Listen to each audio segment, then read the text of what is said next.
La malédiction de la Vologne, 34 ans d'errement judiciaire, de passion et de tragédie. Saura-t-on un jour la vérité? Sur quelle piste, sur quelles hypothèses la justice travaille-t-elle aujourd'hui? Le nom du ou des meurtriers se cache-t-il dans les milliers de pages de l'instruction? Des meurtres d'enfants, des drames familiaux, malheureusement, l'actualité nous en fournit des exemples régulièrement. Mais l'affaire Grégory a marqué la mémoire collective. Pourquoi a-t-elle dépassé le cadre du simple fait divers? On va essayer de comprendre avec nos invités ce soir. Et nos invités, je vous les présente. Bonsoir à tous. Maître François Saint-Pierre, bonsoir. Bonsoir. Vous êtes l'avocat, l'un des avocats des parents de Grégory, Christine et Jean-Marie Villemain. Face à vous, c'est assez rare d'avoir deux avocats, deux parties prenantes. Maître Gérard Welzer, bonsoir. Bonsoir. Qui est très jeune avocat quand vous êtes parti à Épinal pour vous occuper de défendre Bernard Laroche. Depuis, vous continuez à défendre cette famille et vous avez écrit l'affaire Grégory ou la malédiction, vous aussi, de la Vologne, des vérités dérangeantes d'un avocat au cœur du dossier. À vos côtés, Étienne Sesma, bonsoir. Vous aussi, vous étiez au cœur du dossier dans les toutes premières semaines en tant que capitaine de gendarmerie à Épinal. Vous avez travaillé pendant plusieurs semaines. Puis aujourd'hui encore, c'est une affaire qui continue à vous occuper, on va dire, vous nous en parlerez. Les deux affaires Grégory, c'est un livre que vous avez également publié sur cette affaire. Catherine Tardrou, c'est vrai que l'affaire Grégory, quand on est journaliste, qu'on est sur le terrain, c'est une affaire qui marque, elle vous a marqué. Oui, bonsoir. elle m'a marqué. Voilà, vous étiez journaliste au Parisien. Vous nous raconterez comment justement à l'époque on travaillait sur ce dossier, ce que ça représentait pour un journaliste et pour l'opinion publique.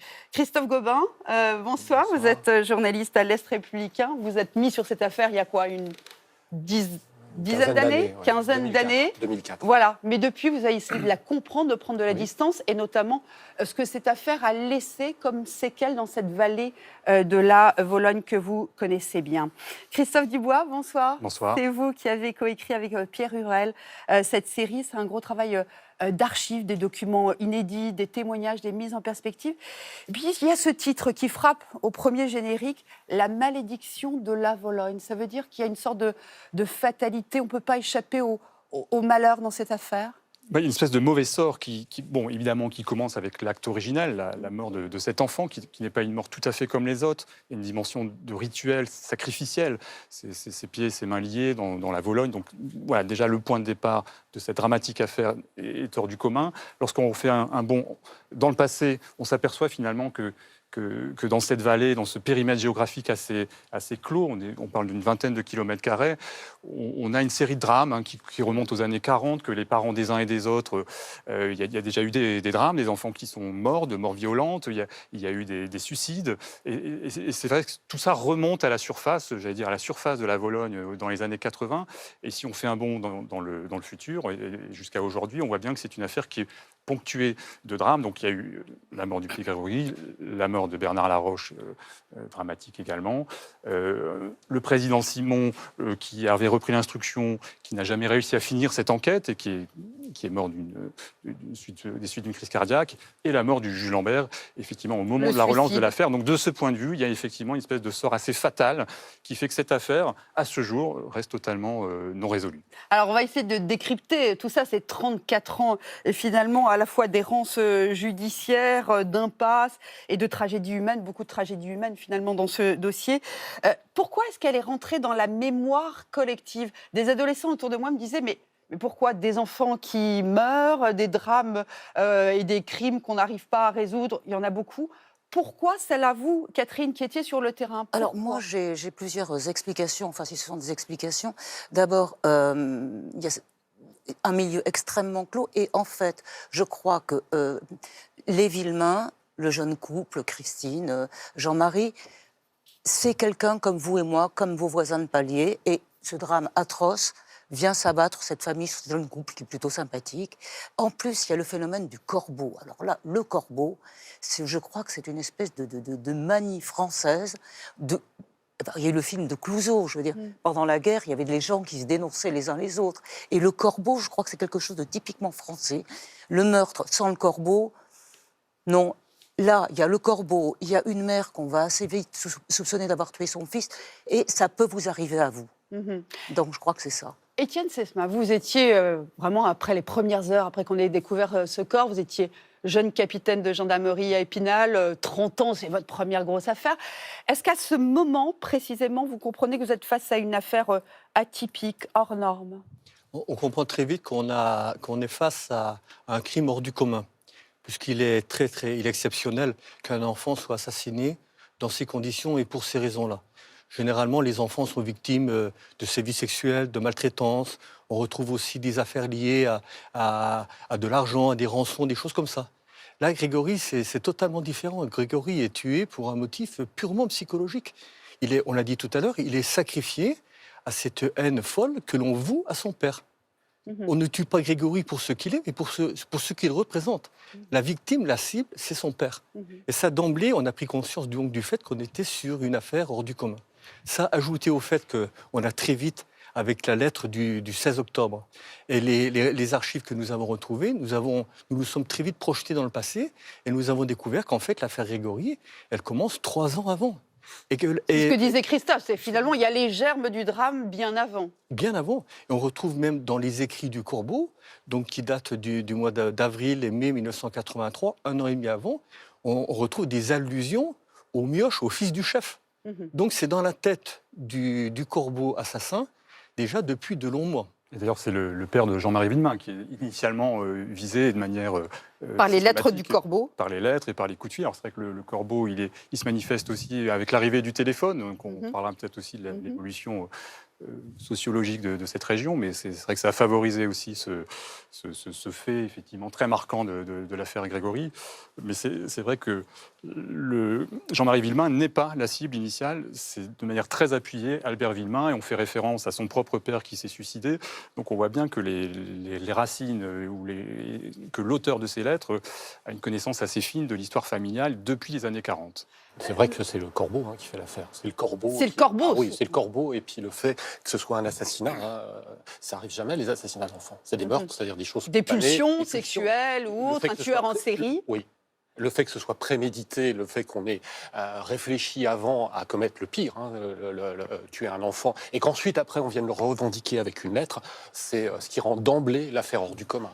Maître Welzer, quand vous arrivez là, vous avez 29 ans, vous venez défendre Bernard Laroche, est-ce que vous dites, bon, c'est une affaire assez classique finalement, je vais à Épinal, voilà, je suis face à quelque chose de classique? La mort d'un enfant dans ces conditions n'est bien évidemment pas classique. Mais je ne pouvais pas prévoir que 34 ans après, je serais en face de vous. Le livre que j'ai écrit, qui a le même titre que votre émission, Monsieur Dubois, La malédiction de la Vologne. Pourquoi la malédiction de la Vologne? Et pourquoi cette affaire a pris autant d'importance et qu'on en parle encore aujourd'hui? Le 16 octobre 84, il y a la mort de cet enfant. Et vous l'avez dit, il y a d'autres morts d'enfants affreuses. Il n'y a pas de guerre du Golfe. L'actualité est calme. Et le fait divers ne va pas être élucidé. Si 2 ou 3 jours après, on avait arrêté le coupable, 34 ans après, on n'en parlait plus. Grégory était malheureusement la victime et il n'y avait pas d'autres victimes. Mais c'est devenu un feuilleton, et un feuilleton macabre. Et 34 ans après, on ne sait toujours pas. Arrestation de Bernard Laroche, qui a été innocenté puis assassiné. Puis après, inculpation de Christine Villemain, qui a été blanchie, qui a été innocentée.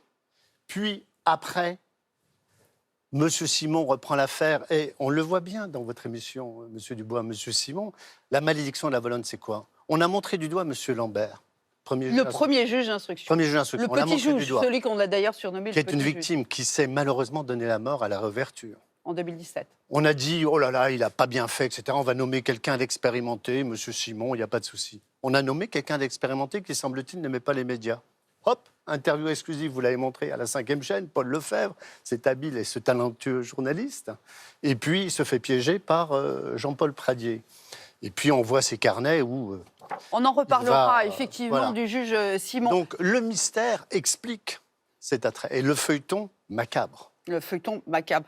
Pourtant, c'est vrai qu'au début, on peut penser que cette affaire, on peut la résoudre rapidement. On sait que c'est dans un cercle réduit, mais en même temps, c'est un arbre généalogique. J'imagine, Maître Saint-Pierre, vous, ça fait plus récemment que vous êtes plongé dans le dossier. Il a fallu se plonger dans cet arbre généalogique qui était très présent dans votre documentaire. On va peut-être revoir des bouts. C'est un clan, c'est une sorte de tribu, les Villemain-Jacob, c'est une centaine de personnes. Maître Saint-Pierre. Mais quand Gérard Welzer dit que Bernard Laroche a été innocenté à l'époque, pardon, mais je ne vois absolument pas à quoi il fait référence. En revanche, ce qui est sûr, c'est que Christine, elle, a été innocentée par la justice après avoir été injustement accusée. Et je crois que la très grande souffrance de ce drame est portée par Christine, qui a été accusée d'avoir tué son propre enfant à tort. Et 34 ans après, elle et Jean-Marie sont toujours animés par la flamme de trouver la vérité et de savoir enfin qui l'a tué, cet enfant. Et moi, je crois que 34 ans après, contrairement à ce que vous croyez, Gérard Welzer, il est possible que les langues se délient. Alors on C'est va ce en que nous parler, attendons. si vous me permettrez, Maître, on va en parler un peu après. Moi, je voudrais notamment pour les jeunes générations qu'on comprenne pourquoi aujourd'hui encore on en arrive à ne pas avoir d'assassins et à en parler encore aujourd'hui. Et je voudrais pour les jeunes générations notamment, parce que nous, Grégory, c'est vrai que ça a tellement occupé les médias dans les années 80. Voilà, mais pour les jeunes générations notamment, on parlait de cet arbre généalogique, c'est 100 personnes, on s'y perd. C'est trois grandes familles. C'est donc la famille Villemain, c'est 6 frères et sœurs. La famille Boll, c'est 10 frères et sœurs. Et la famille Jacob, c'est 13 frères et sœurs. Donc évidemment, ça multiplie. Si on part du principe que le corbeau est dans l'environnement familial, aussi large soit-il, ça fait déjà énormément de pistes. Et c'est vrai quand même un climat très lourd entre ces familles. Il y a beaucoup de rumeurs, plus ou moins fondées. Il y a de la jalousie, il y a effectivement des histoires d'inceste, il y a des enfants illégitimes. Donc tout ça brasse. Et on a l'impression que la Vologne charrie depuis des années. Et pardon d'être... Ça n'est pas la caricature, il y a aussi un fond d'alcoolisme lourd, de violence lourde, qui est d'ailleurs décrite par le maire Jean Monzet de manière assez claire.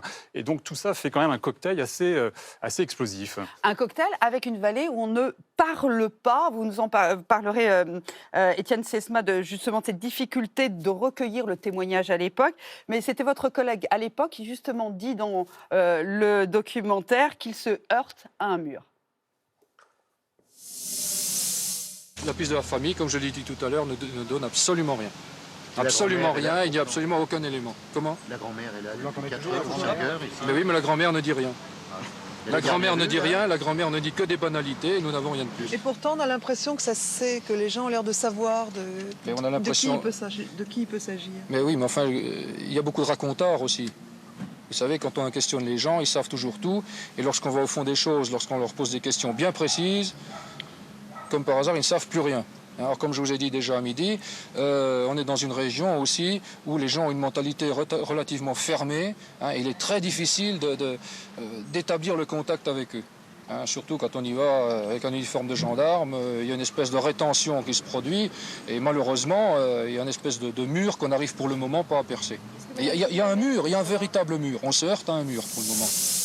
On se heurte à un mur. C'est ce que vous avez connu, Étienne Sesma, quand vous étiez capitaine de gendarmerie à Épinal aux premières heures, aux premiers jours de l'enquête? C'est vrai qu'on a été étonné d'avoir peu de témoins sur les faits. Les faits se passent pourtant en plein jour. On tire la ficelle d'une bobine d'une affaire qui est très ancienne, qui concerne beaucoup de personnes. Et finalement, il n'y a pas beaucoup de gens qui nous parlent. Mais on a aussi très vite la conviction que ce ne sera pas facile. Parce que on travaille avec les experts sur la personnalité du corbeau. Et on sait que ce corbeau, qui n'a pas été démasqué par toute la famille, on pourrait dire plutôt les corbeaux, parce qu'il y a plusieurs corbeaux. Mais enfin, ces corbeaux n'ont jamais été démasqués pendant toutes ces années par la famille. Donc on sait qu'on est à la recherche de quelqu'un qui, d'emblée, va nous surprendre. Quelqu'un qui a une double personnalité, quelqu'un qui a toutes les apparences, certainement, de la bienveillance, de l'amabilité à l'intérieur de la famille, et pourtant qui est nourri d'une haine à l'encontre de la famille en général, et plus spécifiquement à l'encontre de Jean-Marie Villemain. On voit que, encore une fois, il y a plusieurs corbeaux qui agissent, il y a deux niveaux d'activité du corbeau. Il y a une activité globale qui se passe au début, notamment avec les coups de téléphone, qui cible vraiment la famille Villemain, les grands-parents Villemain. Et on sait que ça se passe à Aumonzé. Et là, on ressort toutes des histoires anciennes, etc. Et puis, on voit que petit à petit, à côté de ça, il y a une focalisation particulière contre Jean-Marie. contre le chef, sa réussite.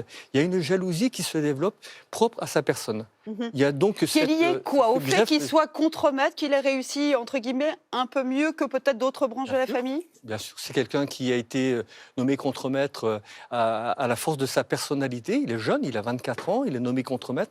Ça a été un coup de théâtre dans cette famille. Et qui le montre peut-être un peu trop. Hein. D'ailleurs, il est fier, à juste titre, de son parcours.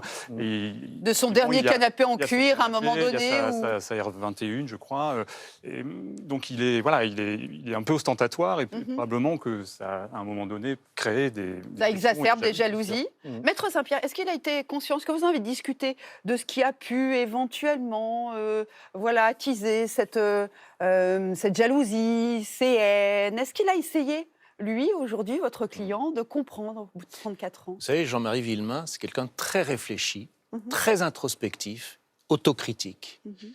Ce qui aura marqué sa vie, au-delà de la mort de son fils, c'est l'assassinat de Bernard Laroche. Et il n'en est pas fier. Il le porte comme un fardeau tous les jours, c'est bien évident. La question qui se pose, c'est pourquoi est-ce qu'il a été acculé à commettre ce crime? Comment il le vit aujourd'hui et comment Je pourra-t-il voudrais s'en juste libérer? qu'on déroule pas tout de suite le fil de l'histoire. Juste, est-ce que vous discutez de tout ça, du contexte de l'époque, de ce qui s'est passé en 84, de ces jalousies qui montaient? Est-ce que ça, dans le travail qu'on a avec un client, est-ce que vous l'avez fait, vous, les avocats autour de lui? C'est absolument essentiel. Il faut toujours contextualiser, mettre les choses en situation. Qu'est-ce que vous avez pour compris bien de ça, comprendre vous? cela. Mais Jean-Marie Villemain exprime les choses très clairement. Lorsque son fils est assassiné, il est absolument accablé. Bon, très rapidement, l'enquête démarre. Il se trouve que Bernard Laroche est arrêté. Pour lui, pour Christine, c'est quelque chose d'énorme, d'extraordinaire. C'est dans la famille. Mais bien sûr, bon, c'est atroce. Et puis le voilà libéré. On ne comprend pas très bien les choses. Il se trouve que Jean-Marie va se retrouver assez seul à ce moment-là. Seul avec, comme il le dit, son chagrin dans le sang. Et c'est ça qui va le jeter dans le crime qu'il a commis et dont il souffre terriblement des années après. Voilà. Mais je voudrais apporter une précision, s'il vous plaît. François Saint-Pierre, mon ami François Saint-Pierre n'était pas là à l'époque. Il faut tout de même être précis. Jean-Marie Villemain va assassiner, je suis content d'entendre qu'il porte ça comme un fardeau. Il va assassiner Bernard Laroche le 29 mars 85. Il va assassiner Bernard Laroche 4 jours après que le 25 mars 85, le juge d'instruction Lambert lui ait signifié les premières expertises d'écriture régulières qui mettent hors de cause avec certitude Bernard Laroche. C'est-à-dire que, et je l'ai dit en 93 à Jean-Marie Villemain, c'est une particularité. C'est qu'il a un double statut. C'est une victime, c'est le père de Grégory Villemain et il a toute notre compassion, je l'ai dit en 93. Et c'est aussi, vous l'avez rappelé, François Saint-Pierre, un assassin. Et aujourd'hui, lorsque je vois dans l'émission Christophe Dubois, Thierry Moser venir dire aujourd'hui, Jean-Marie Villemain, c'est un super juge d'instruction. Et vous l'avez dit aussi, François Saint-Pierre, il s'intéresse beaucoup. On ne peut pas être victime et être juge d'instruction, et on ne peut pas être victime et avoir assassiné. Parce que comment voulez-vous que Jean-Marie Villemain, qui est une victime, ait le recul nécessaire? Il est obligé inconsciemment de se dire, j'ai assassiné Bernard Laroche et c'était lui. S'il vous plaît, je voudrais qu'on... C'est vraiment pour la deuxième partie de l'émission. Aujourd'hui, on en est, ce qu'on recherche, qui travaille encore dessus et comment vous travaillez l'un et l'autre dessus. Je voudrais juste qu'on comprenne ce qui en fait une affaire atypique. Christophe Il y a ça Gobin. aussi. Ça en fait, cet échange auquel vous avez assisté, ça en fait aussi une affaire atypique. Hein. On est en train de parler d'événements qui remontent à il y a plus de 30 ans. Il y a toujours le même antagonisme, la même passion. Hein. Donc ça aussi, ça en fait une affaire atypique. Hein. C'est que ça Catherine, résiste même à ouais. l'écoulement du temps. Quoi.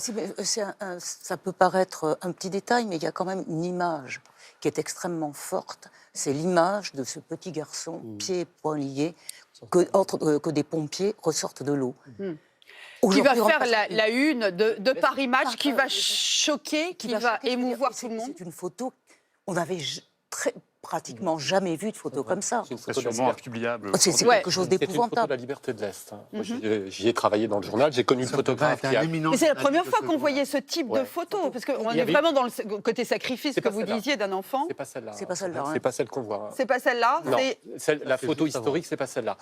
Ouais. Ça, c'est juste oui. avant qu'il ne soit Ouais, sorti. voilà, c'est ça. Mais on voit sur le côté le pompier qui porte déjà le corps de Grégory. Il y en a une, bon, moi j'ai travaillé avec le photographe qui l'a pris, donc il m'a expliqué dans quelles conditions il l'avait prise. Il l'a pris un peu au hasard, son appareil ne marchait pas, il appuyait un peu au hasard. C'est un peu le fruit du hasard, cette photo, quoi. Et quand lui n'avait pas vu que l'enfant avait... était ligoté. Non, il ne l'avait pas vu. Et lui, quand il est sur place, il sait qu'il y a un enfant qui vient d'être repêché de la Vologne, mais il ne sait pas le contexte. Hein. Il ne sait pas que c'est un crime. Il ne s'en aperçoit qu'en développant les photos, en voyant que les pieds et les poings sont liés. Et là, il va apporter la photo au rédacteur en chef, à la rédaction en chef. Et là, il y a un débat, parce que même à cette époque-là, c'était quand même pas la routine de passer les enfants morts en une du journal.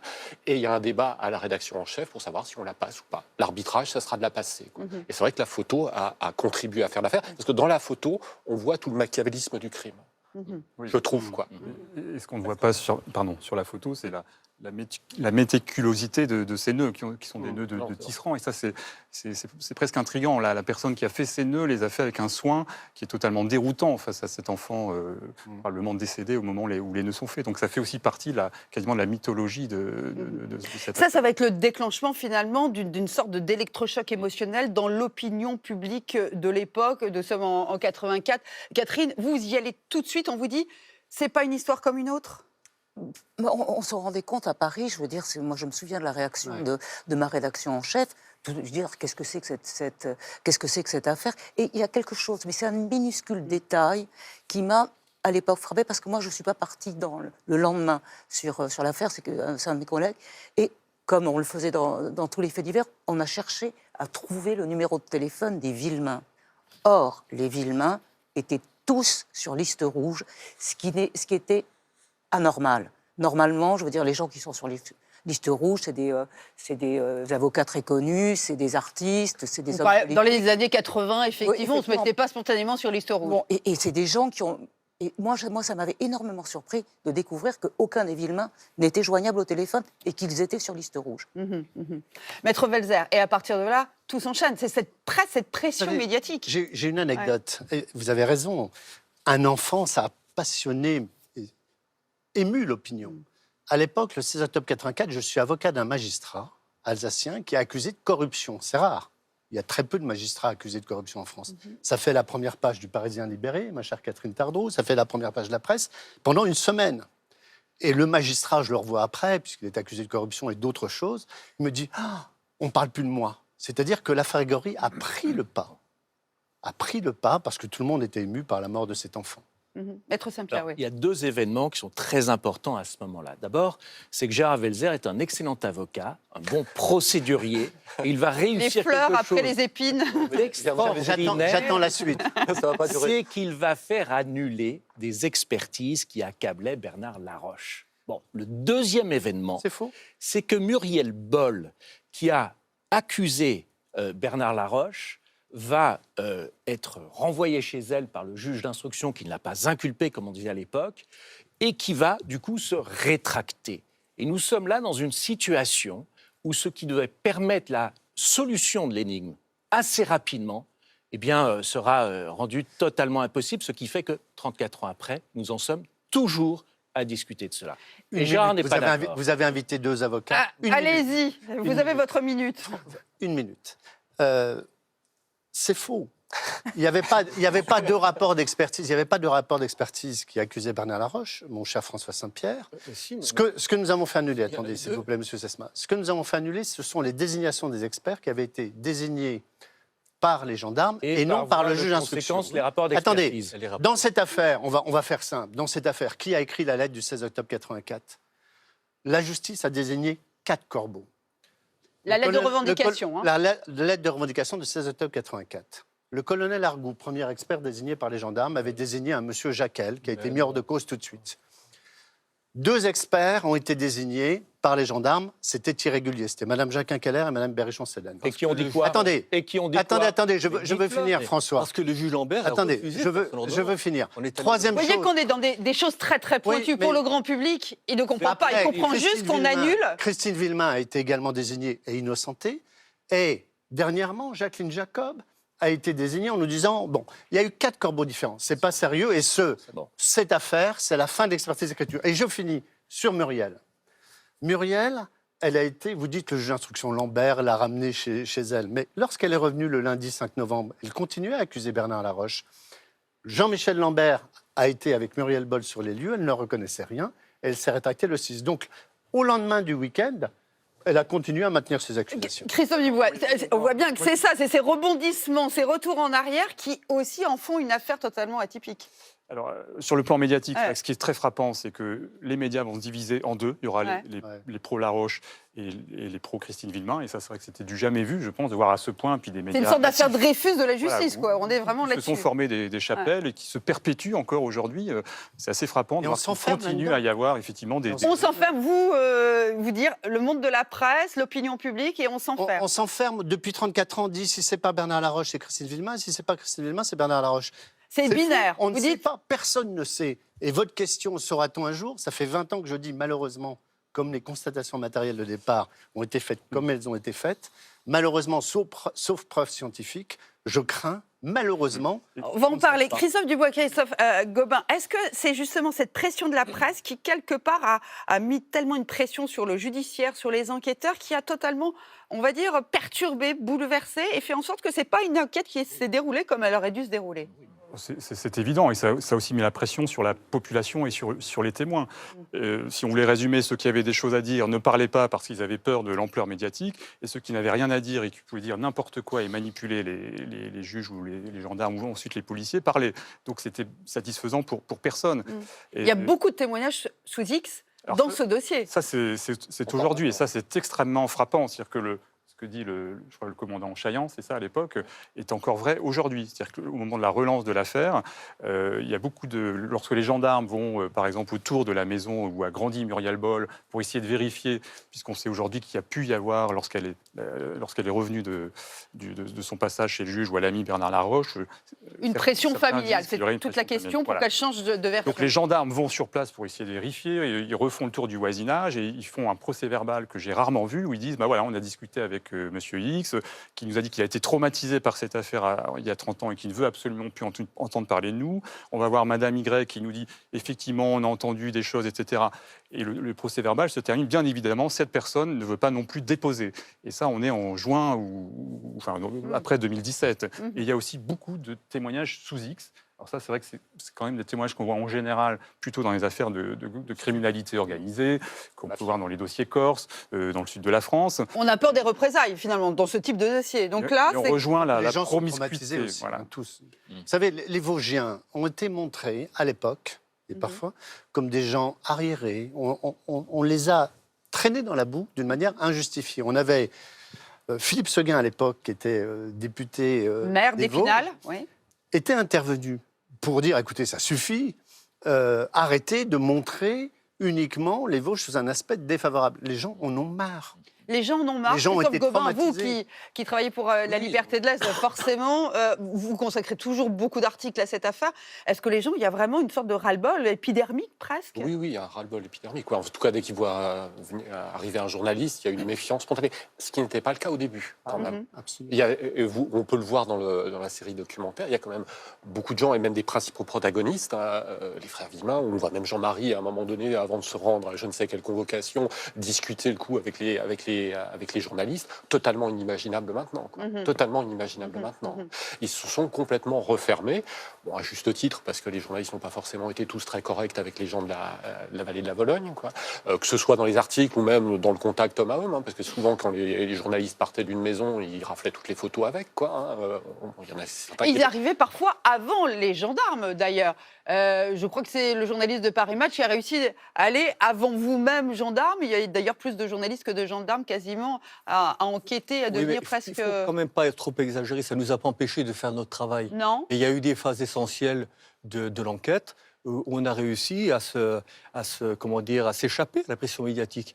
la réunion qu'il y a eu à Nancy avec les experts, aucun journaliste en a parlé. La première garde à vue de Marie-Ange Laroche et de son mari Bernard Laroche, elle n'a pas du tout été filmée. On a monté un stratagème, on a emmené les journalistes ailleurs. Moi, ce que je voudrais quand même dire concernant la presse, c'est qu'il faut... Vous disiez tout à l'heure, c'est 50-50, il y avait les pour et les anti-Villemain. Il ne faut quand même pas oublier qu'il y a eu, pendant les années 85-86, il y a eu une campagne médiatique incroyable qui s'est développée contre Christine Villemain. On ne peut pas dire que c'était qu'il y a eu les mêmes choses avant. Ça, c'est comme des choses. C'est là qu'on se dit que c'est une affaire hors norme. On a pour qu'à un moment donné, l'éditorial, enfin la tribune inadmissible dans Libération de cet écrivain Marguerite Duras. Marguerite Duras qui vient accuser Christine Villemain. Non, elle l'accuse pas. Sublime, forcément sublime, elle décrit comment Christine Villemain aurait... Enfin, c'est inadmissible. Elle décrit quasiment des événements. Christophe Dubois, vous qui connaissez bien les affaires judiciaires, c'est vraiment votre créneau. C'est incroyable, c'est à un moment donné, tout dérape finalement dans cette affaire. Il y a une forme d'hystérie. Et quand on regarde ces images d'archives, on blâme beaucoup les chaînes d'infos continues, mais je pense qu'elles n'ont rien à envier à ce qui s'est passé à l'époque. C'est vrai que ces caméras qui sont très... Moi, ce qui m'a marqué, c'est qu'elles sont très proches des visages des différents protagonistes. Et je peux comprendre que ce soit ressenti comme une agression, enfin, comme une espèce de viol. Et ça, c'est vrai qu'il y a eu une espèce d'hystérie qui s'est emparée. Moi, je suis étonné de voir que les journalistes sont quand même effectivement au courant de la moindre convocation. L'enquête se fait effectivement, sauf qu'il n'y a pas encore des chaînes d'information continue, mais elle se fait quasiment en direct. Et puis, plus le temps passe, plus finalement chaque protagoniste de l'affaire a envie d'être celui qui va découvrir la vérité. On va revoir un extrait justement des carnets intimes du juge Simon, où on sent bien qu'il est habité par cette idée « il faut que je trouve la vérité ». C'est vraiment l'affaire de ma carrière. Difficile, humainement tragique, génératrice de passions exacerbées. Terminer sur une telle affaire doit me conduire à découvrir enfin la vérité. J'ai en face de moi l'une des plus grandes énigmes de notre époque qui entrera dans l'histoire judiciaire. À moi de la dénouer. Le juge Simon, c'était le deuxième juge dans cette affaire. Est-ce que vraiment il était obsédé par cette quête de vérité, pour ceux qui l'ont connu? Le terme obsédé est un peu excessif. Moi, je pense que c'était quelqu'un qui était habité par son devoir. C'était un grand magistrat. Et honte à ceux qui veulent salir sa mémoire. Parce que c'est vraiment un grand homme. Cet homme-là, alors effectivement, dans le film, on insiste sur son investissement personnel. C'est ce qu'il raconte dans ses cahiers intimes. Oui, donc c'est lui qui livre sa part d'intimité aussi. C'est inouï, c'est vrai, d'avoir ces carnets. Mais il ne faut pas oublier tout le travail judiciaire qu'il a fait. Et aussi que son successeur, ça c'est pas dit dans le film, c'est un reproche que je ferai au film, on oublie le président Martin. Qui vient juste après le juge Simon. Qui reprend le travail du président Simon, qui travaille plus de temps sur le dossier que le juge Lambert lui-même. Le président Simon, lui, en gros, il innocente Christine Villemain, mais le président Martin va plus loin. C'est lui qui recueille d'autres témoignages autour, par exemple, de Madame Clodon, et c'est lui qui finalement finalise cet arrêt de février 93, dans lequel il est écrit, outre l'innocence à 100% de Christine Villemain, qu'il existe, et ça c'est important, qu'il existe à l'encontre de Bernard Laroche, alors même que l'intéressé est décédé. C'est fort que d'écrire ça dans un texte, qu'il existe à son encontre des charges très sérieuses d'avoir enlevé Grégory. Ça, c'est en Et 93. tout le problème de l'affaire Grégory se trouve là. Oui, Maître Welzer, est-ce que vous aussi, vous êtes encore... Quelle place ça occupe cette affaire dans votre vie? Vous aviez 29 ans, 34 ans plus tard. Est-ce que là aussi, il y a cette quête? Est-ce que c'est une affaire qui vous prend la tête? Écoutez, le temps passe, mais vous voyez, il y a un an, j'étais devant ma télévision, nous étions en 2017, en mai 2017 ou juin 2017, pour réouverture, on va trouver. Et j'entends M. Sesma venir dire, mais M. Martin, il disait que la France, l'État français a été condamné pour faute lourde par la Cour d'appel de Versailles pour avoir justement instruit contre un mort de manière non contradictoire. Donc c'est pas fort, M. Sesma, c'est surtout anti-juridique et c'est interdit par la loi. Alors, vous voyez, on va pas recommencer. On va pas revenir sur ce point-là, s'il vous plaît, on était sur... Pour répondre précisément, Mme Gessler, à votre question, depuis un an, moi, c'était une affaire douloureuse. Vous savez, lorsque vous faites sortir de prison quelqu'un qui a été innocenté par des experts, par le juge d'instruction, qui se fait assassiner, croyez-moi, C'est très douloureux. Cette affaire, depuis plusieurs années, c'était fini. Et puis, il y a un an, je vois à la télévision réouverture de l'instruction. Et je me dis, ils doivent avoir trouvé quelque chose. Marie-Ange Laroche était contente. Elle me dit, oh, on va enfin trouver. J'étais plus méfiant et plus prudent. Et puis, en fait, on s'aperçoit un an après qu'il n'y a rien. Et que malheureusement, je le pense, ça va finir par un nouveau fiasco avec un mort de plus, Jean-Michel Lambert. Le juge qui s'est, lui, suicidé et quand il y a eu la réouverture du dossier ne l'a pas supporté. Le juge Lambert, c'est à vous qu'il a envoyé finalement sa lettre testament, hein, Christophe Gobin. Lui aussi, c'était un homme, on l'a beaucoup critiqué, mais lui aussi, il a été obsédé par cette affaire. A priori, oui. Enfin, moi, je l'ai connu à un moment en 2004 où je pensais qu'il avait décroché. Ouais, qu'il avait décroché, qu'il avait du recul par rapport à ça. C'est d'ailleurs ce qui m'avait séduit chez lui, quoi. Hein. C'était le fait que de tous les protagonistes que j'avais pu rencontrer, c'est celui qui me semblait avoir le plus de recul, qui était capable de faire un mea culpa, une autocritique, quoi. Et bon, voilà, ça me semblait plutôt intéressant, quoi.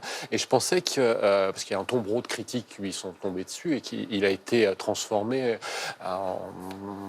comme étant le seul responsable quasiment ou le responsable en tout cas originel de tout le fiasco, quoi. Et avec des mots assez durs contre lui. Donc, visiblement, il avait réussi à surmonter ça. Et pour moi, je pensais qu'il n'était pas si obsédé que ça par cette affaire. Mais bon, la suite, effectivement, a démontré que je me plantais totalement, quoi. Et l'annonce de son suicide, c'était un truc complètement, c'était autre, quoi. C'était plus qu'une surprise, quoi. Christophe Dubois, c'est ça la spécificité aussi de cette affaire, c'est tous ceux qui s'y collent, veulent se dire, c'est moi qui vais trouver la vérité, qui vais enfin trouver la vérité. Il y a fatalement une empathie extraordinaire. Et c'est vrai que le juge Simon, il a notamment le président Simon, il a entre ses mains le dossier, donc il a les photos de cet enfant qui est allongé, c'est l'incarnation de l'innocence absolue. Donc effectivement, qu'on soit habité à un moment donné par l'idée de trouver ce que les autres n'ont pas trouvé est légitime. Et on voit que ces personnages, et c'est tout l'intérêt de ce film, c'est de montrer la complexité des uns et des autres. C'est que le juge Lambert, vous le disiez vous-même, on pensait qu'il avait tourné la page, et ben non, pas tant que ça. Le président Simon, c'est l'intérêt de ses carnets, c'est de montrer aussi la complexité du psychisme. Et c'est vrai que c'est devenu une croisade et qu'il faut garder une distance. Et c'est ce qui est frappant, c'est que... Et votre film a corrigé une injustice vis-à-vis du juge Lambert. Depuis 34 ans, on dit que le juge Lambert a renvoyé aux assises Christine Villemain qui a été innocentée. Non, non. C'est la cour d'appel de Nancy qui, saisie par le juge Lambert, après une audience, avait décidé, et ça a été cassé par la Cour de cassation, elle a été innocentée. Et voilà, votre film a corrigé cette inexactitude. Le juge Lambert, j'ai dans mon livre fait un chapitre, le bouc émissaire. Vous savez, on l'a chargé beaucoup de mots. Il y a le juge Lambert, on l'a chargé de tous les mots. On a nommé le juge Simon. On a vu que le juge Simon, dans ses carnets, dit que c'est un complot socialo-communiste. Va prier la Vierge Noire. C'est-à-dire que dans sa volonté de bien faire, il y a un moment... Il est dépassé, mentalement dépassé. Et le troisième magistrat de Dijon, il y a un an, cette présidente de chambre d'instruction, va mettre en examen Muriel Boll, les époux Jacob, etc. Et la première décision qu'elle prend 32 ans après est annulée. Le moins qu'on puisse dire, c'est qu'il faut faire attention. C'est vrai que l'un des faits marquants, c'est que c'est peut-être l'un des derniers faits divers sociaux. Enfin, il y a cette dimension forte. Effectivement, Bernard Laroche, défendu par un avocat qui est l'avocat du Parti communiste. En face, on a Jean-Marie Villemain, qui est défendu plutôt par un avocat très proche des idées de la droite forte. À l'époque. Et donc, on voit bien qu'il y a aussi une ligne de partage médiatique, il y a une ligne de partage politique. Donc, il y a effectivement tous les ingrédients qui font qu'on est dans une France quasi... Et le juge Simon, dans ses carnets, s'en prenait à Robert Badinter, qui a été un exemple de qualité de garde des Sceaux. Donc on voit bien que tout se mêle, qu'il y a du passionnel dedans. Dans cette tragédie, il y a forcément aussi de la passion. Avec cette question qu'on se pose toujours 34 ans après, saura-t-on un jour la vérité? Alors il y a eu un élément d'actualité il y a quelque temps, c'est que le Conseil constitutionnel a, le 16 novembre dernier, considéré que la garde à vue de Muriel Boll en 84 était anticonstitutionnelle parce qu'elle n'avait pas d'avocat à l'époque durant sa garde à vue. La Cour de cassation doit se prononcer, je ne me trompe pas, vous me dites, le 22 janvier pour dire oui, c'est inconstitutionnel ou pas. Oui, mais c'est pas ce qu'a dit le Conseil constitutionnel, il ne parle pas de la garde à vue. Il parle de l'ordonnance de 1945. Pour dire les choses simplement, si Alors, tu me permets. dites-moi pour que ça soit clair et qu'après on part sur des bonnes bases. Les avocats de Muriel Boll ont demandé au Conseil constitutionnel de statuer sur la législation qui était en vigueur en 1984. C'est leur rôle, très bien. D'accord. Le Conseil constitutionnel a dit qu'effectivement, à l'époque, cette législation n'était pas constitutionnelle, puisque, comme vous venez de le dire, les mineurs n'avaient pas d'avocat avec eux pendant leur garde à vue. Et maintenant, la Cour de cassation va devoir, avec cette décision du Conseil constitutionnel, statuer sur la décision qu'a rendue il y a peu la Cour d'appel de Dijon, qui n'a pas répondu sur la question « est-ce que la garde à vue de Muriel était correcte ou pas ?» Vraisemblablement, mais attendons le 22 janvier la décision de la Cour de cassation, elle va demander à une nouvelle Cour d'appel de statuer sur le fond de la procédure. Et là, on va en discuter. Mais je voudrais vous dire une chose. Donc ça peut prendre des mois. Vous êtes juste en train de me dire que ça peut prendre des mois. Quelques mois, mais ce qui est très important, contrairement à ce que disent les avocats de Muriel, ça ne change rien. Alors moi, je Vous savez voudrais juste, pourquoi avant que vous me donniez votre point de Je vais vue vous dire d'avocat, je pourquoi. voudrais juste savoir, si on annule la garde à vue de 84, ça veut dire qu'on retire Mais tout pas ce qu'elle a du tout, pu dire. Justement, pas du tout. On retire tout du dossier? Non. Mais expliquez-moi juste comme Je si vais vous dire pourquoi. Muriel est auditionnée par les gendarmes et elle explique les choses, Mhm. qu'elle est allée avec Bernard Laroche récupérer un enfant, etc. Et c'est pour cette raison que les gendarmes la placent en garde à vue. Et elle répète son histoire par la suite. Après, c'est- Par conséquent, on peut considérer qu'effectivement, la justice pourrait annuler la garde à vue de Muriel Boll, Mais pas ce qu'elle a dit qui avant. était avant.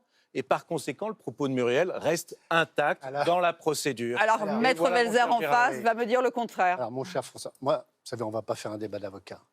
Je suis content que dans notre pays, il y ait des sages au Conseil constitutionnel. Je suis content que dans notre pays, il y ait des sages à la Cour de cassation pour mettre fin à ce fiasco. Il y a eu une victime de plus. Il y a eu un discrédit de plus. Les sages du Conseil constitutionnel, ils ont dit quoi? On ne va pas faire la procédure, les gens qui nous regardent. Ils ont dit quoi? Une gamine de 15 ans qui est en classe de transition à l'époque et qui se fait mettre en garde à vue, alors que ses parents ne sont pas là, alors qu'elle n'a pas d'avocat, il y a un problème. Voilà ce qu'il dit, le Conseil constitutionnel. On verra ce que dit la Cour de cassation. Mais ne disons pas que ce dossier va être annulé pour des raisons de procédure. On touche le fond. Vous savez, un adulte qui est en garde à vue, François Saint-Pierre, vous le savez, vous êtes un expert en procédure pénale et un bon auteur. Un adulte qui est mis en garde à vue, même avec un avocat, il a déjà du mal. Alors, je ne vous dis pas une gamine de 15 ans. Et d'ailleurs, le chef Gillet, chef de la brigade des recherches des Vosges à l'époque, il a ramené Muriel Boll. Il a été entendu par M. Simon. Et dans sa déposition, le chef Gillet dit « J'ai jamais cru à ce qu'avait dit Muriel Boll ».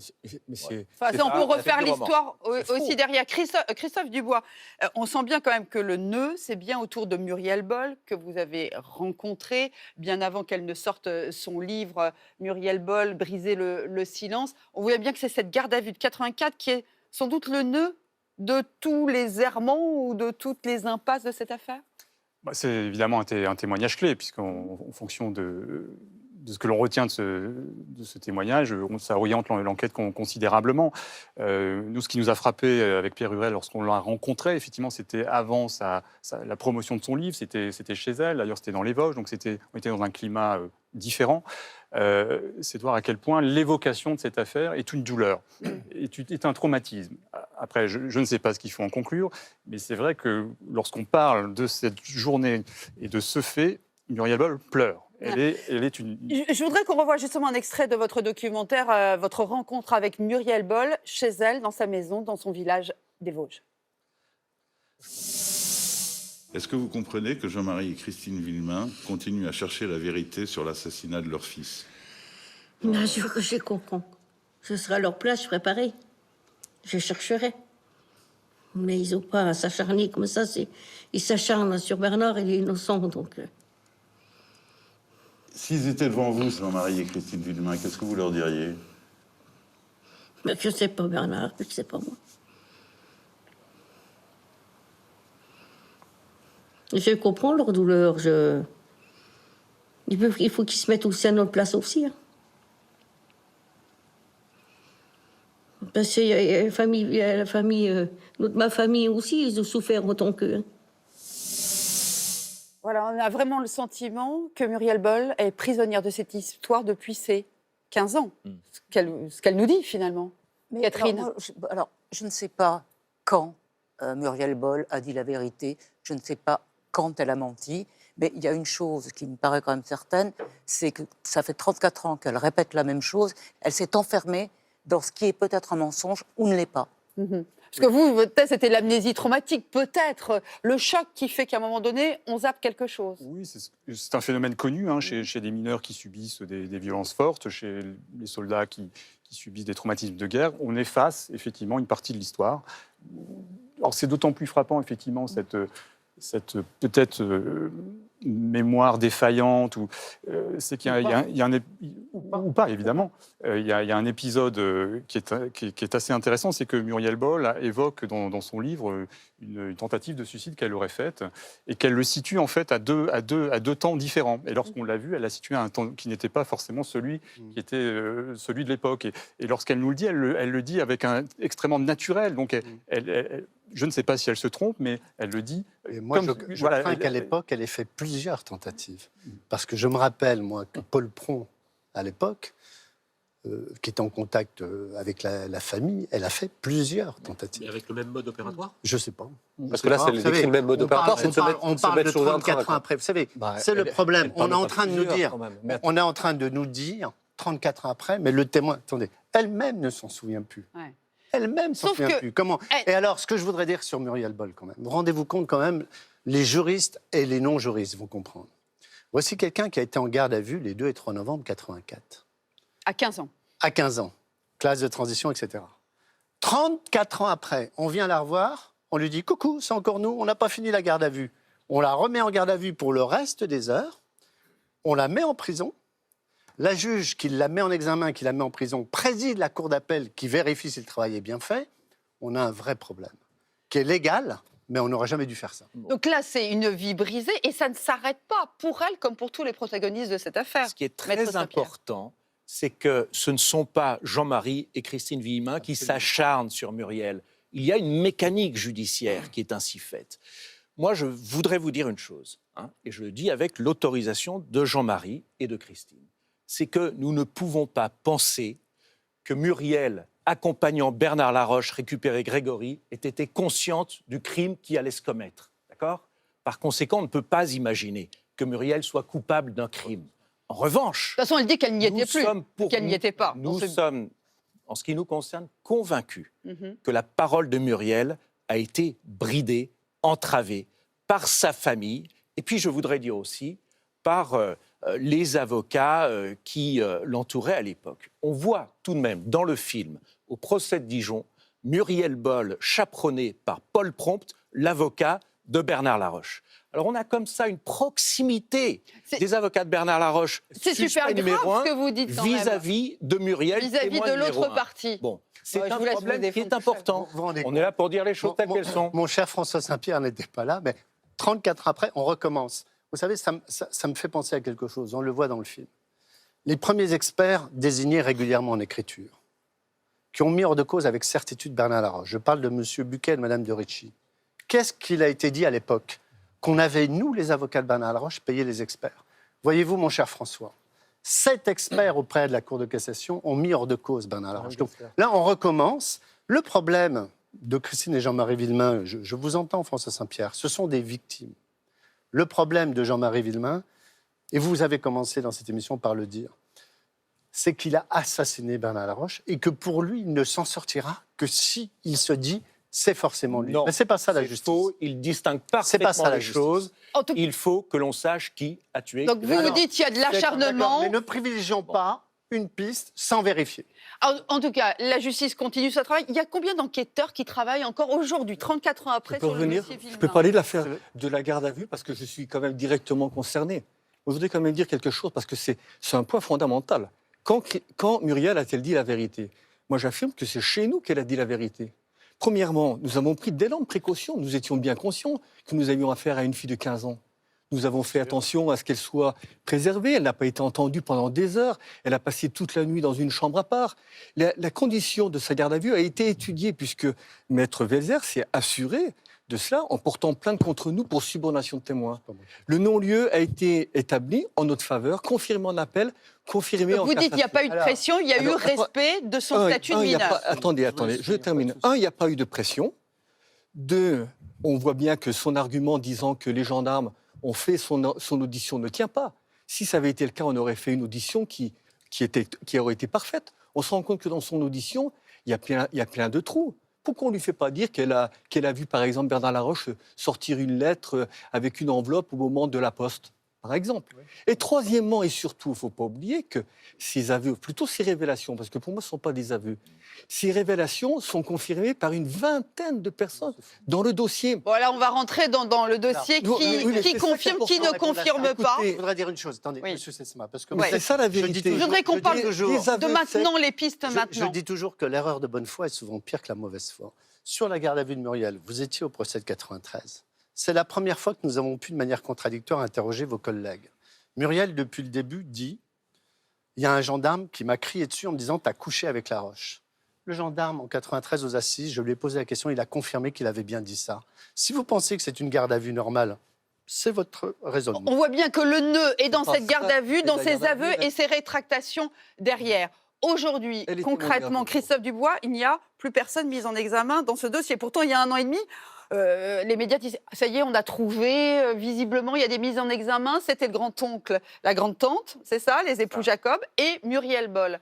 Aujourd'hui, plus personne n'est mis en examen. Plus personne n'est mis en examen. Le dossier, d'ailleurs, est au ralenti. C'est la section de recherche de Dijon, donc ce sont des gendarmes qui sont chargés de ce dossier. Et un groupe d'enquêteurs a fait, jusqu'en juin 2017, un travail assez colossal. On a fait aussi appel à des spécialistes pour faire une analyse criminelle. C'est le logiciel Anacrim. Donc, ce qui a d'ailleurs ce qui a permis d'échafauder la théorie du crime collectif. C'est ce qui ressort de ce travail d'analyse. On en pense qu'on en veut, mais ça fait partie du dossier. Anacrim, c'est ce qui va mélanger les emplois du temps des uns et des autres, les éléments scientifiques. Et voilà. Et c'est vrai que la conclusion de cette étude, qui a été... Et c'est vrai que ce sont des moyens colossaux. Il y a donc c'est cette notion de crime collectif. Il y a aussi des moyens colossaux en termes de police scientifique, puisqu'on essaie de retrouver des ADN. Il reste quelques ADN inconnus sur les scellés, donc qui peuvent potentiellement désigner un coupable. Et là aussi, il y a un travail de collecte d'empreintes génétiques extraordinaire. On est allé refaire l'ADN, notamment des camarades de classe de Grégory Villemain. Au passage, d'ailleurs, on le demande, c'est presque tragique-comique, on leur demande s'ils ont quelque chose à dire sur le dossier. Bon, tous disent on avait 4 ans à l'époque. Donc on voit bien qu'il y a quand même, alors, je ne sais pas si c'est du jusqu'au boutisme judiciaire, mais on met quand même des moyens hors du commun pour une affaire. Oui, mais aujourd'hui, pour vice de procédure, plus personne n'est mis en examen, on est bien d'accord. Oui. Absolument, oui. Mais ça, c'est juste pour vice de procédure. Oui. D'accord. Pour vice de procédure seulement. Alors, vice de procédure... Non, mais c'est la question que je pose. Vice de procédure. Pourquoi ces mises en examen ont été annulées? Vous savez, les vices de procédure... Robert Badinter disait les règles de procédure sont les sœurs jumelles de la liberté. La procédure, elle n'est pas faite de manière... Elle n'est pas faite... Non, mais il l'a reprise et il avait bien raison. Elle n'est pas faite comme ça. La juge d'instruction de Dijon, qui reprend le dossier 32 ans après, elle décide toute seule de mettre en examen. Ben ça ne se fait pas, il faut être 3.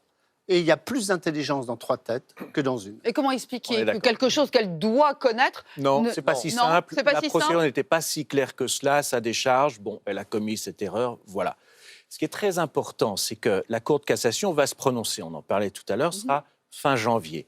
Bon, après, c'est le procureur général qui prendra l'initiative ou pas de procéder à de nouvelles mises en examen. Ça n'est pas les Villemain qui le décident. Le procureur général nous a déclaré, quand on l'a interrogé, qu'il comptait le faire. Compte le faire, il l'a dit. Alors, c'est pas parole d'évangile, si la Cour de cassation laisse le dossier à Dijon. Très concrètement, qu'est-ce qui reste comme piste à explorer pour un jour peut-être connaître la vérité? Pour moi, enfin, assez simple, assez schématique. D'une part, il y a les questions de preuves scientifiques. Eh bien, Christophe Dubois disait à l'instant, il y a encore quelques profils génétiques qui n'ont pas été attribués à des personnes. Sachant que ces profils génétiques ont été comparés avec le noyau dur des suspects possibles. D'accord, donc si on trouve de l'élargir. Si on trouve un nom, ça voudrait dire que c'est un nom qui n'est jamais sorti du chapeau. Ce qui est tout à fait possible. Donc peut-être quelque chose qu'on n'a jamais exploré. Il faut quand même bien voir pourquoi est-ce qu'on n'a pas la vérité jusqu'à présent, 34 ans après. C'est parce qu'à l'époque, et je crois que c'est important de le dire, il n'y avait pas de police scientifique, ou très peu. L'ADN était peu collecté, il n'y avait pas de téléphone portable, donc pas de journalistes qui étaient parfois etc., sur la scène de crime avant les enquêteurs, n'est-ce pas, donc Catherine ? nous avions une enquête à l'ancienne où tout reposait sur les témoignages. Aujourd'hui, un crime comme celui-ci, à mon avis, les services d'enquête...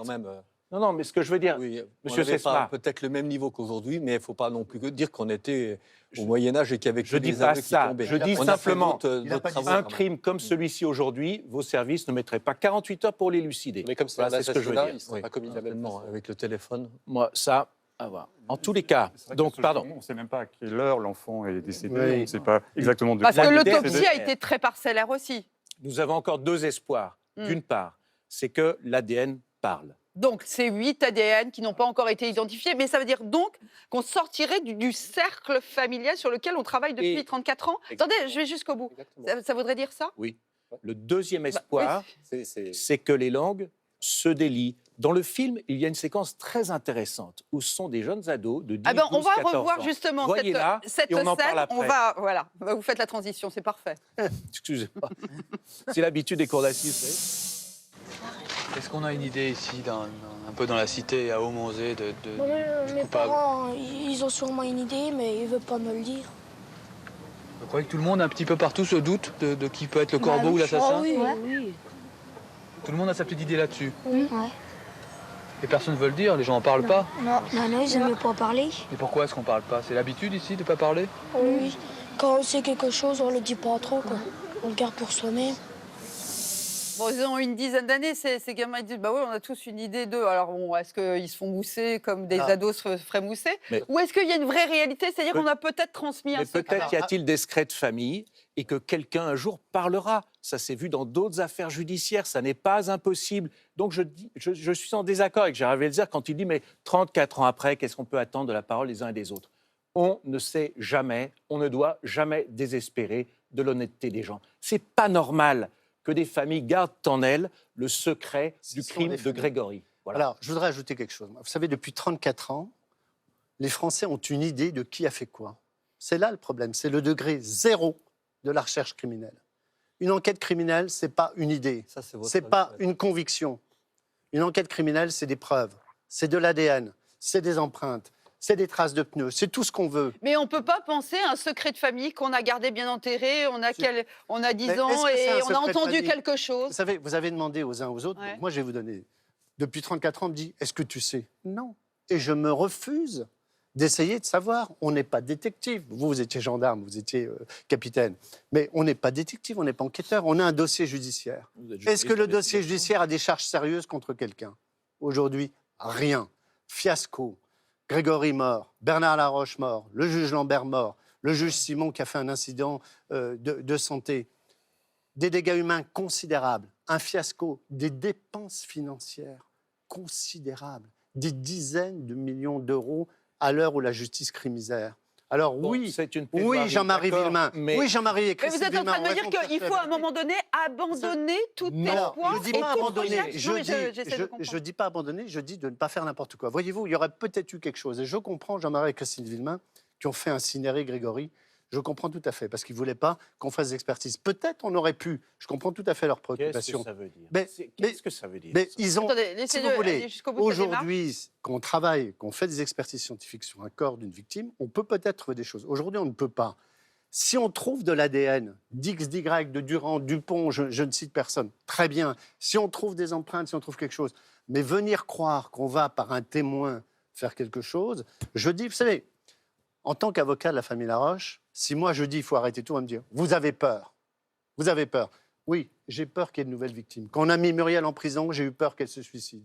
Quand on taxe une telle personne de telle chose, j'ai peur qu'il y ait de nouvelles victimes. Voilà ce C'est dont bien Maître Saint-Pierre. pourquoi je redis que les vies humaines pensent qu'il est impossible que Muriel Boll ait été jamais consciente de ce qui s'est tramé et que par conséquent, ils ne demanderont jamais une condamnation de Muriel Boll. En revanche, ils attendent d'elle que son cœur s'ouvre et qu'elle parle. Il s'est ouvert, elle a écrit un livre. Mais comment voulez-vous imaginer que cette femme qui a maintenant plus de 40 ans, qui répète la même chose depuis 34 ans, alors qu'il y a eu une pression de la famille ou pas de pression, elle dit, en Mais admettant qu'elle ait menti. J'ai déjà vu des gens En admettant qu'elle ait changer menti. leur En, discours et en dire ce qu'il admettant était. qu'elle ait menti, maintenant elle croit à Personne son ne sait mensonge. si elle a menti Mais ou pas, je- elle le sait. Simplement, pour revenir à ce que disait M. Sesman en disant qu'il y avait Voilà, des témoins, non. Le chauffeur de bus s'était trompé. On ne va pas refaire le n'est pas procès vrai, ici. mais- Ce que je veux dire, c'est que Donc, 34 ans après, 34 ans après, malheureusement, On a un système judiciaire qui, bon an, mal an, vous serez d'accord avec moi, François Saint-Pierre, fonctionne bien en France. Et de temps en temps, on a un dossier qui, malheureusement, jette le discrédit Ça sur vous notre arrange, système. maître, de dire ça, mais ce n'est Mais pas rien vrai. ne m'arrange, Mais monsieur mais Cesmin. si, ça vous arrange. Rien ne Et il faut arrêter l'hypocrisie, maître. Parce que vous donnez des leçons, mais vous êtes un peu Je donne des leçons responsable à personne, du fiasco monsieur qui s'est Oui, produit. bien sûr, j'étais avocat. On Vous pourrait- avez d'ailleurs, on monsieur, pourrait vous parler avez du d'ailleurs, livre monsieur de Cesmin, monsieur Laissez-le Corazzi. s'exprimer. vous avez d'ailleurs, monsieur Laissez-le attendez, s'exprimer. attendez, monsieur Saint-Pierre, vous êtes avocat de monsieur Cesmin? Non, Mais je il voudrais me- simplement entendre ce Vous que êtes veut dire avocat monsieur On ne va Cesmin, pas Cesmin, parce que refaire c'est le très passé, intéressant. on va juste essayer de Ouais. comprendre Non, mais la suite. c'est- je Christophe parle du Dubois, présent. est-ce qu'aujourd'hui, vous qui connaissez bien les affaires judiciaires, est-ce qu'aujourd'hui, libérer une parole quand elle a été enfermée pendant 30 ans, ça s'est déjà vu? Alors ça, c'est déjà vu. Là, force est de reconnaître qu'avec Muriel Boll, si tant est qu'elle n'ait pas dit la vérité à l'époque, ça a été beaucoup essayé. Le président Simon, dans ses carnets, raconte qu'il a tout essayé. Donc voilà, je pense que cette piste-là, malheureusement, il va peut-être... Alors, falloir, est-ce à un que moment dans donné- l'arbre généalogique, il y a une Alors parole oui, qui il y a- pourrait se libérer Par définition, il y a forcément quelqu'un qui sait quelque chose. Donc, la vraie urgence, en fait, c'est que c'est cette génération qui est peut-être détentrice d'un secret, elle a aujourd'hui 70, 80 ans, et les gens disparaissent. De potentiels témoins voilà, ne sont peut-être déjà plus là. Et donc, c'est là où ce dossier devient fragile. Et c'est vrai que ça... Un des avocats de ce dossier m'a dit un jour, ce dossier devient un objet judiciaire non identifié. Et c'est vrai que comme on parle de témoignages qui ont maintenant 34 ans, il suffit de les bouger des fois de quelques minutes pour que ça Ça change tout, fragilise le tout l'édifice. canacrim qui mouline Et qu'à un toutes moment- les et c'est infos, vrai change que tout. Chacun y projette à un moment donné ses propres convictions. Donc c'est le travail de la justice de démêler tout ça. La vraie question, c'est jusqu'où doit-on aller? Est-ce qu'on doit faire une campagne de prélèvement d'ADN dans toute la Vologne? Ça sera une. Voilà, compliqué, c'est cette compliqué. Est-ce que ça demande- sera cette demande est acceptable? C'est à vous qui légitime, hein. connaissez bien cette vallée de la Si la Vologne. justice le décide, que ce soit acceptable ou pas, ça se fera. Mais est-ce que les gens en parlent encore et se disent il faudra quand même qu'un jour on trouve cette Alors, vérité? Il y a, à mon avis, il y a le discours on, quoi. Et si vous les interrogez, vous vont dire non, quoi. On veut être tranquille, on veut qu'on nous foute la paix, on veut plus en entendre parler. Et en même temps, je suis persuadé qu'ils lisent les papiers, qu'ils sont intéressés et que dans le huis clos ou familial ou des maisons, bah, ils s'intéressent forcément à ce qui se passe. Ils ont certainement aussi leur propre idée sur la chose, quoi. Donc c'est ambivalent, quoi. Alors, ils vont vous dire non, mais en fait oui, quoi. Bien sûr qu'ils auraient envie de savoir, comme tout le monde, ce qui s'est passé. Et ce qui, pour la justice, la chose qui est un peu particulière, ce qui fait qu'on dépense beaucoup d'énergie, beaucoup d'argent, c'est Christine, quoi. C'est quelqu'un qui a subi la pire des choses, c'est perdre son enfant, et en plus, on l'a accusé de ça, quoi. d'être la Donc, meurtrière. on comprend que la justice ait envie, à tout prix, de lui offrir ou une réparation ou minimum la vérité, quoi. Donc on comprend qu'effectivement, ça dépasse l'argent, quoi. Justement, Maître Saint-Pierre, on a vu dans ce film que Jean-Marie Villemain était très dans l'enquête. Comment est Christine Villemain? Est-ce qu'elle a sa vie, c'est celle de prendre un peu de recul, ou elle est toujours dans cette obsession de la vérité, ou elle a une autre façon de le vivre que son mari? Je ne dirais pas obsession de la vérité. C'est vrai que Jean-Marie connaît son dossier, travaille son dossier. Il ne demande pas d'enquête, contrairement à ce qu'on a pu dire par ailleurs, hein. Il travaille son dossier, il nous aide, nous les avocats, à travailler.